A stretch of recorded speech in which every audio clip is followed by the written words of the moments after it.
Silver Oaks wasn't just a neighborhood. It was a museum of suburban perfection. Every driveway was pressure washed to a specific shade of pearl gray. Every mailbox was angled at exactly 15 degrees toward the street. The architect of this rigid world was Evelyn Vance, the HOA president for 12 years.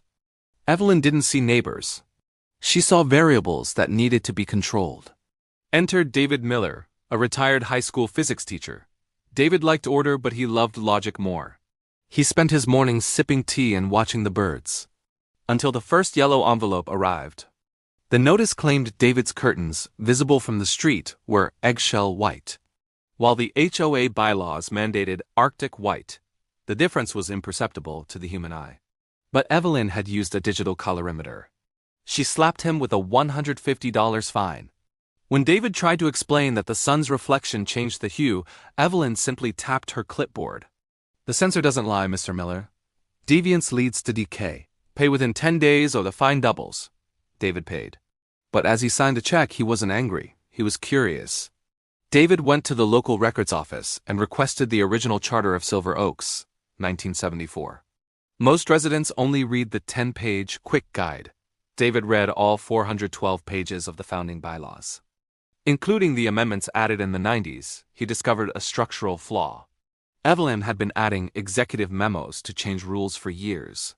But according to Article 12, Section 4, any rule change involving visual aesthetics required a 100% unanimous vote from the founding lots, 3 of which were currently empty and owned by the city. David didn't complain. Instead, he bought his own digital colorimeter and a laser distance measurer. He spent 3 days walking the neighborhood, not looking at other people's houses, but looking at Evelyn's. He found it. Her perimeter fence was 0.4 inches over the height limit because of a new mulch layer she'd added. Her fountain, which she called classic stone, was actually reconstituted granite, a material specifically banned in the 1994 Environmental Amendment. Most importantly, her executive memos regarding curtain colors were legally void, because the city-owned lots hadn't voted. At the monthly meeting, Evelyn began citing residents for unauthorized flower species. David stood up. He didn't raise his voice. He handed out folders to every board member.